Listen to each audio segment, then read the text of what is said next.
Fletcher Sassy has written more than 300 articles for NorthOmahaHistory.com, hosted 50 episodes of the North Omaha History Podcast, and is an author of North Omaha History Volumes 1, 2, and 3.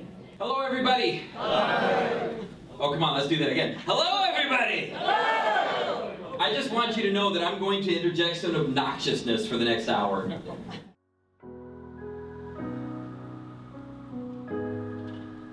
Why do you do what you do? So growing up in North Omaha, I've had a lot of chance to reflect on this given the nature of my professional work. I work with young people all of the time, and it's around education, it's around empowerment, it's around belonging, it's around purpose. What I've come to conclude in my own reflection is that all of those things were brought to me by all of the people around me. And that sparked in my head this imagination of, oh my God, I gotta find this voice. I've gotta share this voice. It's taught me the power of storytelling. So lots of people have told this story before, and they might have even told it better than I ever can. But what I know is that this is the heart of North 24th Street. Like, this was the jam. This whole strip had the streetcars going up and down and constantly.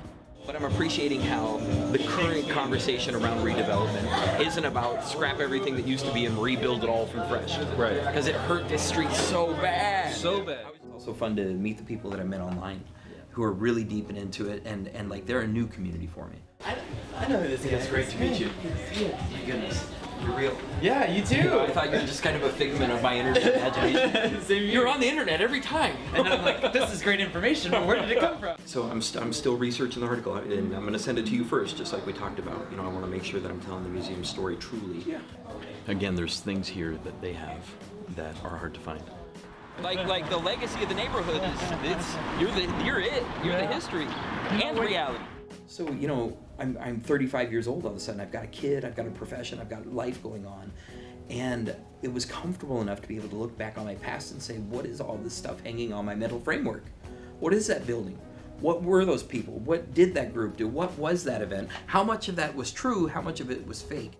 I saw a lot of articles about Chicago history, and I saw a few articles about Denver history and a couple about Seattle history, and I thought to myself, if these people can write that about Chicago or Denver or Seattle, I can do that about Omaha. A period where Skeets was not only like the best barbecue, but it was the best restaurant in all of North Omaha. By the point that the Omaha Star was founded, there was already 10 papers before it, and there have been a couple even after it, but nobody has lasted nearly as long as Omaha Star still does. This was the first redevelopment project in North Omaha, was really to fix that back up and get it going again.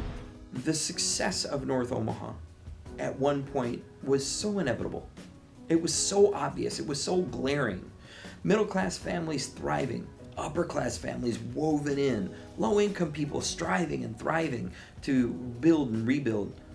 It's so much opportunity. It amazes me when you look right here at these lots. There were 6 storefronts between this corner and that church.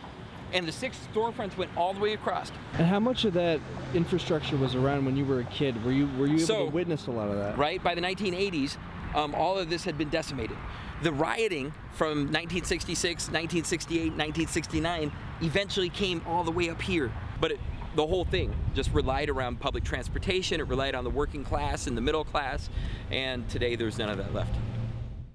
I get a lot of my information from a local writer. His name is Adam Fletcher Sass, and he writes, in a blink of an eye, grocery stores, hardware stores, cleaners, gas stations, and cafes were completely gone. It startles me to this day, the level of abandonment in that neighborhood and in that city. Omaha wholehandedly turned its back on North Omaha. I'm here to tell you about something that I bet a lot of you already know something about. Who here knows a lot about, just raise your hand, if you know a lot about the Trans-Mississippi Exposition. I want to honor you all because, and just say, I might not tell you anything that you don't know.